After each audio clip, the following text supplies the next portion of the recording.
Good morning. I'm Harley Schlanger from the LaRouche Organization with your daily video update for August 19th, 2022. This last week was one of a series of extraordinary events in which the question of defeating the war party and the neoliberals has been brought to the center of international politics. And we're seeing the push for an escalating military confrontation coming up against a significant opposition to it, which is pulling together many of the world's nations. And it's not being reported in the US media. And so I want to bring you some of the updates so that you can know that you're being lied to when you read the mainstream press or watch CNN or MSNBC or even Fox News. Now, let's start with the war danger. This last week, we saw the Ukrainian military shelling the Zaporizhzhia nuclear plant. Their argument is that the Russians, first they said the Russians did the shelling, then they admitted they did it, but they said they did it because the Russians had significant weapons in the plant. The reality is the Russians are there to protect the plant, which is one of the major sources of energy for all of Ukraine. The shelling of the plant represents what some people are calling nuclear terrorism by the Ukrainians. The spokesman for the Foreign Ministry of Russia said it's nuclear blackmail against Europe. Either you keep the weapons coming or we'll blow up the plant. This is somewhat typical of the moral policy of the existing Ukrainian government. Now, at the same time, there are what appear to be sabotage operations being conducted in Crimea. The Russians are not saying it's sabotage. The Ukrainians are somewhat silent on it, but there have been attacks on military installations, and the threats continue against the bridge over the Kerch Strait to Crimea. So you have to keep an eye on this because this would represent an extreme provocation against Russia and could lead to Russian strikes against the NATO command and headquarters in Europe, not just in Ukraine. And then we have this strange human interest story which appeared in the New York Times yesterday, which is on the special forces in Ukraine and their sabotage in the Russian-occupied territory. It includes an interview with a member of one of these special units, which carry out sabotage, assassination, operations designed to terrify the Russians and make them pay a price. Now, one of the guerrillas who was interviewed admitted that he received training from the Right Sector and the Azov Battalion, the neo-Nazi units that have become part of the Ukraine Security and Defense Forces. There are also reports out that the Special Operation Forces of Ukraine are being trained by NATO Special Operation Forces, including especially the British Special Operations. So this is something which is part of the expansion of the war, the idea that they're going to continue to conduct the war against Russia, even though there's no chance of winning it, in order to make the Russians pay a price and to prevent the Ukrainians from negotiating a settlement.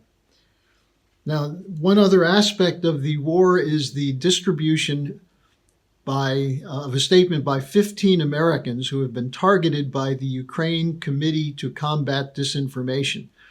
This is an operation which is designed to stifle the free speech of opponents to the war.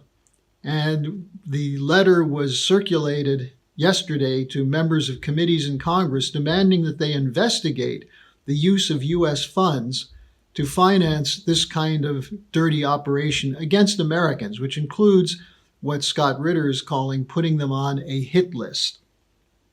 The press release about this statement will be linked at the bottom of today's update. Now, we also had the very interesting speech by Vladimir Putin to the Moscow International Security Conference, where he spoke about the transition out of the unipolar world, including out of the economic policies which are generally known as the Great Reset and Green New Deal.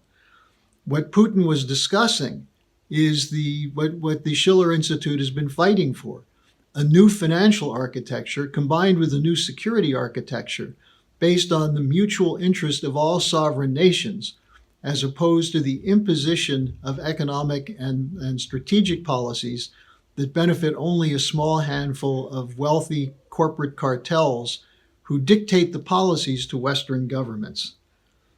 Now, we also have warnings coming out in Germany of a freezing winter without adequate electricity and fuel supplies, and that this could lead to significant demonstrations and possibly violent demonstrations. Keep in mind that Germany has a history of terrorism which is conducted by adjuncts of NATO, including the Operation Gladio terrorist wave that was carried out in the 70s in Italy, the late 80s in Germany, and so on. There's also discussion of fuel poverty in the United Kingdom, at the same time that the inflation rate has topped 10% there. There are growing farm protests throughout Europe, protesting the green policy and the EU financial policy, which is shutting down the most productive agriculture in the world at a point at which there's food shortages worldwide, and then blaming those shortages on Russia, which they've sanctioned to try and prevent them from providing grains where they're needed. So again, we see the hypocrisy of the European Union in bold relief.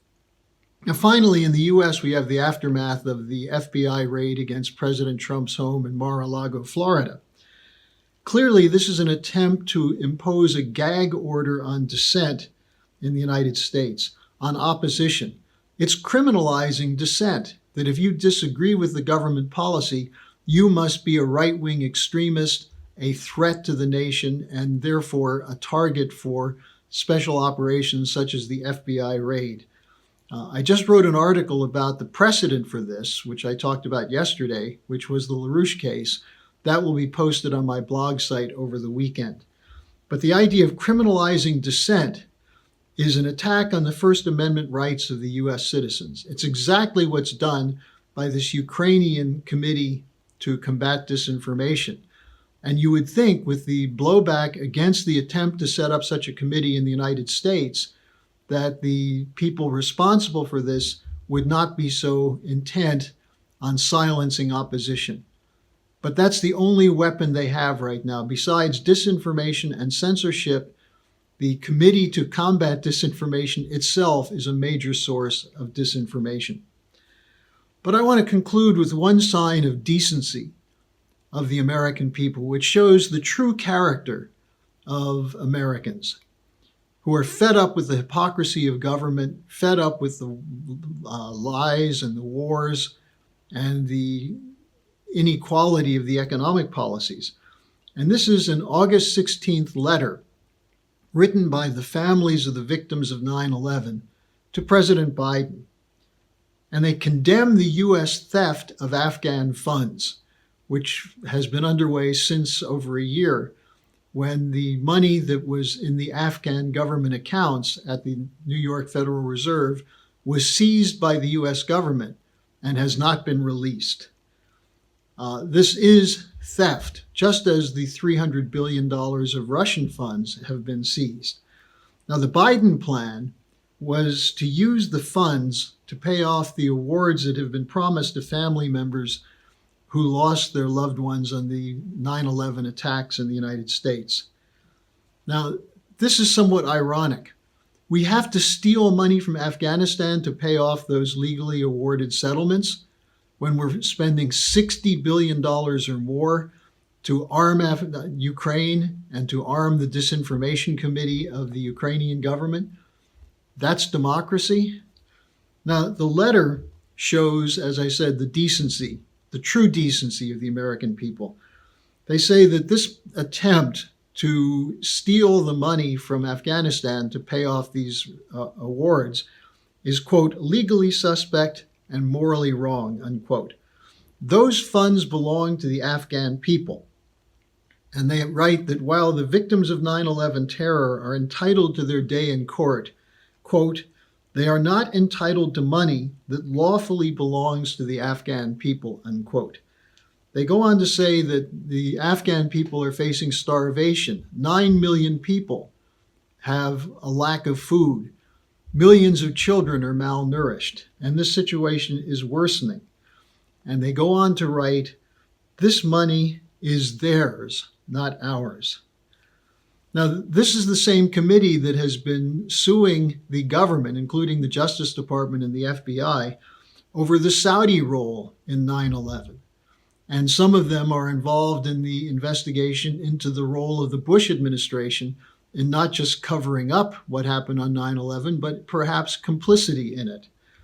Now, this is being covered up by the same FBI, which is running the gagging operations of the American people, that conducted the raid against Trump, that's suppressing expressions of dissent in the United States.